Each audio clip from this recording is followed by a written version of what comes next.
Assalamualaikum warahmatullahi wabarakatuh.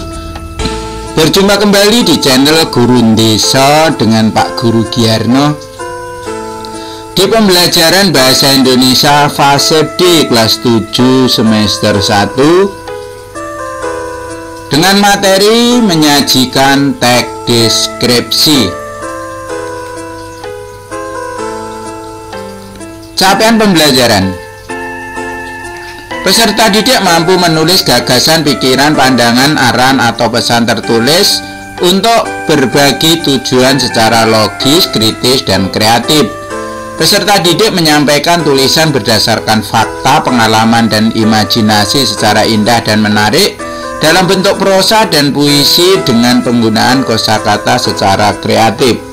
Sedangkan tujuan pembelajarannya, setelah mengikuti kegiatan pembelajaran ini, peserta didik dapat menyajikan data, gagasan, kesan dalam bentuk teks deskripsi tentang objek, sekolah, tempat wisata, tempat bersejarah, dan atau suasana pentas seni daerah secara tertulis dan lisan dengan memperhatikan struktur kebahasaan baik secara lisan dan tulisan.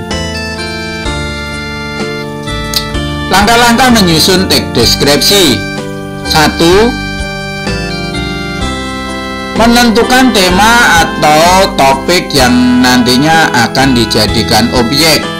Kedua, menentukan arah tulisan untuk dapat dideskripsikan objek yang sebelumnya sudah ditentukan.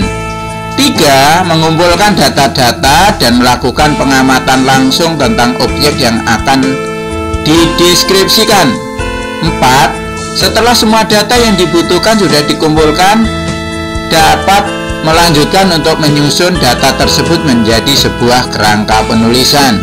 5. Uraikan seluruh kerangka yang sudah dibuat, olah data-datanya yang sudah dikumpulkan menjadi teks deskripsi sesuai dengan topik. Terakhir, pembahasan. Dalam baris ini dijelaskan secara detail dan jelas mengenai objek yang dibicarakan. Sebagai contoh, tema atau topiknya adalah Ismail, temanku. Temanku namanya Ismail. Akan memperkenalkan Ismail temanku. Kedua, mengumpulkan data-data dan pengamatan tentang Ismail. 4. Membuat kerangka penulisan tentang Ismail. 5. Mengembangkan kerangka menjadi teks yang lengkap. 6. Pembahasan. Dalam baris ini dijelaskan detail dan jelas mengenai diri Ismail. Contohnya, Ismail temanku. Sahabat baikku yang bernama Ismail adalah salah satu orang yang paling rendah hati dan menyenangkan sedunia. Aku telah mengenalnya dari TK hingga duduk di SMP. Ismail selalu bersikap peduli dengan menawarkan bantuan tanpa diminta. Ia juga memiliki pola pikir yang amat positif dan kepribadian yang ceria. Meskipun begitu, Ismail sebetulnya merupakan orang yang tertutup dan jarang berbicara. Usut punya usut, rupanya ia memutuskan untuk berteman denganku karena pada hari itu, waktu kami masih TK, aku pernah menyelamatkan hewan peliharaannya yang nyaris tertabrak. Aku pun lupa dengan kejadian tersebut dan tidak tahu menahu bahwa si kucing manis Marganisa ternyata pernah kuselamatkan. Singkat kata, aku sangat senang memiliki teman seperti Ismail. Walaupun tidak banyak bicara, Ismail selalu menunjukkan kepedulian dan kasih sayangnya lewat tindakan. Contoh kedua, soto ayam.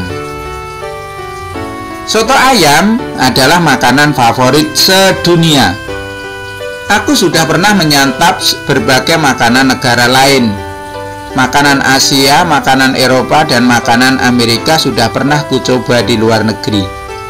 Akan tetapi tak disangka-sangka bahwa soto ayamlah yang selalu melintasi pikiranku ketika aku melahap makanan mewah di negara lain. Suwir-suwir ayamnya kuning dan kuahnya bening terasa segar di lidah. Perpaduan antara rempah Indonesia yang tiada duanya dan kuah ringan yang hangat menciptakan cita rasa yang gurih tak terlupakan. Semua orang di dunia ini wajib mencicipi soto ayam khas Indonesia, dan niscaya tersihirlah mereka akan kelezatannya. Demikian tadi pembelajaran bahasa Indonesia dengan materi menyajikan atau membuat teks deskripsi.